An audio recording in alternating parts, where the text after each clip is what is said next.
Hello दोस्तों, good morning. मैं आज आप लोगों को वास्तविक संख्या के बारे में बताने वाला हूँ। वास्तविक संख्या का पूरा डिटेल बताऊँगा धीरे धीरे करके। वास्तविक संख्या के बारे में जानने से पहले हम लोग कुछ पहले की बात जान लेते हैं, जो उसमें यूज होने वाले टर्म हैं, परिभाषा हैं, कुछ बात को जो हमको जानना चाहिए। वास्तविक संख्या पढ़ने से पहले ही मुझे मालूम होना चाहिए। ऐसे तो ये सब आपने पिछले क्लास में भी पढ़े होंगे, लेकिन फिर भी मैं स्टार्ट करने से पहले बता देता हूँ। प्राकृतिक संख्या, जो कि वास्तविक संख्या में यूज होगा, पूर्ण संख्या, आभास संख्या, भाज्य संख्या, परिमेय संख्या, अपरिमेय संख्या, और भी बहुत कुछ है जो वास्तविक संख्या में यूज होने वाले हैं, जिनके बारे में हम पहले जान लेते हैं। तो प्राकृतिक संख्या, प्राकृतिक संख्या क्या होती है? इसको इंग्लिश में क्या कहते हैं? Natural number. गिनती की ऐसी संख्या जो 1 से स्टार्ट होती है उसको क्या कहते हैं? प्राकृतिक संख्या। जैसे 1 2 3, कोई भी संख्या हो सकती है प्राकृतिक संख्या में, गिनती की संख्या में। दूसरा क्या आती है? पूर्ण संख्या। पूर्ण संख्या क्या होती है? इसे इंग्लिश में कहते हैं होल नंबर। ये भी गिनती की संख्या ही होती है, लेकिन क्या होती है? प्राकृतिक संख्या 1 से स्टार्ट होती है, पूर्ण संख्या 0 से स्टार्ट होती है। ये भी है गिनती की संख्या, लेकिन ये 0 से स्टार्ट होती है और अनंत तक जाती है। जहाँ तक आप गिन सकते हैं वो पूरे पूर्ण संख्या होती है। अब आते हैं आभास संख्या। आभास संख्या, इसे इंग्लिश में क्या कहते हैं? Prime number. आभास संख्या क्या होती है? ऐसी संख्या जो 1 और खुद को छोड़कर किसी और संख्या से ना कटे, उसे क्या कहते हैं? आभास संख्या। आभास संख्या का समझिए, जो 1 और खुद से ही कटती है और किसी और संख्या से नहीं कटेगी। जैसे 1 3 5 7 11 13 17 19 23, बहुत सारी संख्या हैं जो 1 और खुद के अलावा किसी और संख्या से नहीं कटती है। अब आते हैं भाज्य संख्या। भाज्य संख्या को इंग्लिश में क्या कहते हैं? Composite number. कंपोजिट नंबर होती क्या है?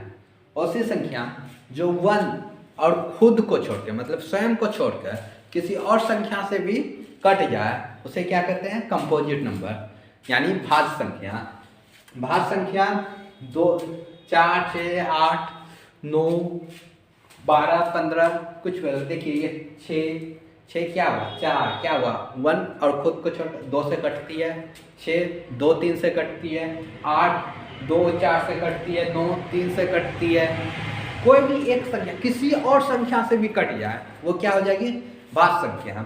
अब आता है प्राकृतिक संख्या।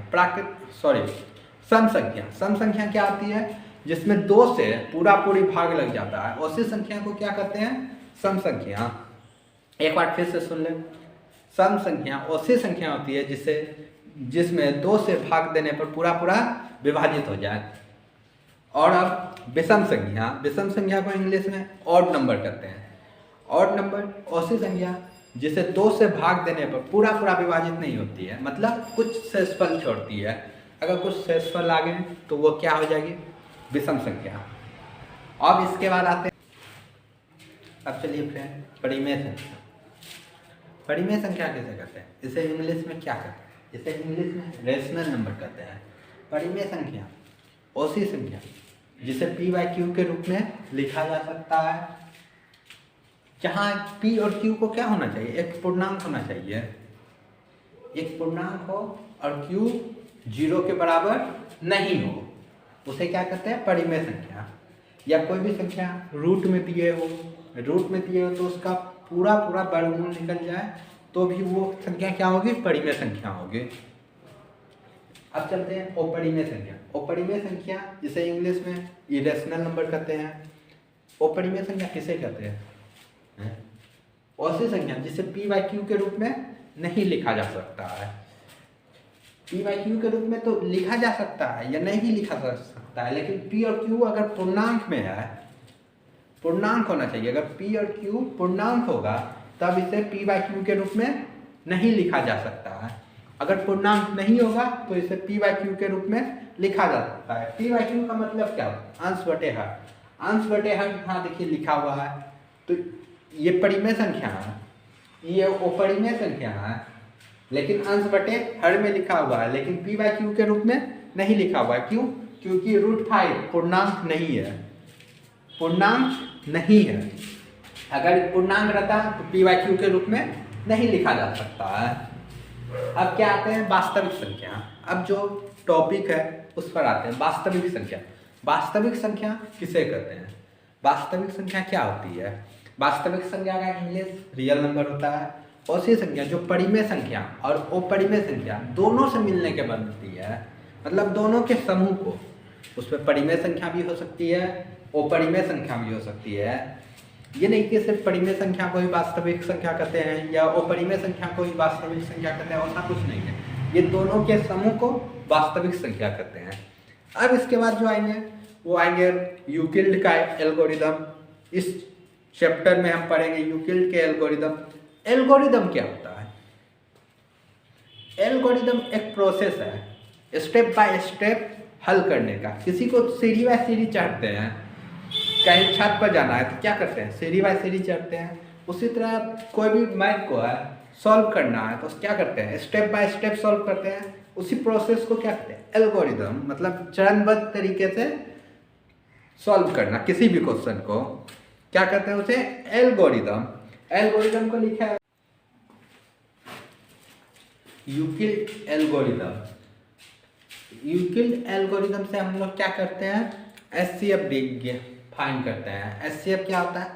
महत्तम समावर्तक, highest common factor. Euclid algorithm कहता क्या है? जैसे हम लोग सभी जानते हैं ए बराबर क्या होता है? ए बराबर BQ प्लस R। मतलब क्या कहते हैं? ए को भाग बराबर भाजक गुना भागफल प्लस शेषफल। इसी नियम पर उन्होंने एक नियम निकाला। इसी भाग विधि से ही ए बराबर BQ प्लस R से ही एक नियम निकाला जिससे HCF फाइंड हो सके। इससे हम लोग क्या करते हैं? भाग निकालते हैं, भागफल निकालते हैं और शेषफल निकालते हैं। लेकिन इसी नियम से उन्होंने क्या किया कि HCF निकाल दिया, हाईएस्ट कॉमन फैक्टर, जिसे महत्तम समावर्तक कहते हैं। उन्होंने निकाला क्या क्या किया? पहले तो उन्होंने फार्मूला लिख लिया, ए बराबर क्या होता है? BQ plus R। इसमें वो क्या किया? ये जो B है आगे वाले प्रोसेस में जो शेषफल बचते हैं, ये जो B है इसको A बना दिया फिर से, और ये जो R है R को क्या कर दिया? B बना दिया। Q का Q ही रह जाएगा, फिर R आएगा, R1 आएगा। B को क्या किया? A बना दिया। मतलब क्या किया? B को A बना दिया और R को क्या कर दिया? B बना दिया। इसे हम एग्जाम्पल से शुरू पर समझते हैं। एग्जाम्पल देते हैं, कोई एग्जाम्पल ले लीजिए। जैसे हम ले लिए 42 15। 42 15 इसको क्या किए? क्या करते हैं? भाग देने के लिए पहले क्या करते हैं? 42 में भाग देना हो 15 से, तो 42 लिखते हैं। उसके बाद क्या करेंगे? 15 से भाग देंगे। 15 से कितने बार में भाग देंगे? दो बार में। शेषफल कितना बचा? 12। तो ये तो हुआ इस नियम से, भाज्य बराबर भाजक गुना भागफल प्लस शेषफल। अब यूक्लिड ने क्या किया? ये जो B था, B को क्या कर दिया? A बना दिया। A बनाया तो अब इसको किसी से भाग देना ही होगा। भाग देने की क्या किया? R को उन्होंने B बना दिया, R को B बना दिया। B बनाया तो 12 से 15 में भाग देना है, तो क्या होगा? 12 से 15 में एक बार में खाएगा और शेषफल क्या बचेगा? कुछ शेषफल बचेगा, 3 शेषफल बचा। उसके बाद क्या किया? फिर से उन्होंने भाग दिए। फिर से क्या किए? इस B को A बना दिए, B को A बना दिए। A बनाए तो फिर उसी तरीके से R को क्या किए? B बना दिया। R कितना है? 3 है, इसको B बना दिए। B बना दिए कितने बार में? 4 बार में कट गया। शेषफल क्या हो गया? शेषफल 0 आ गया।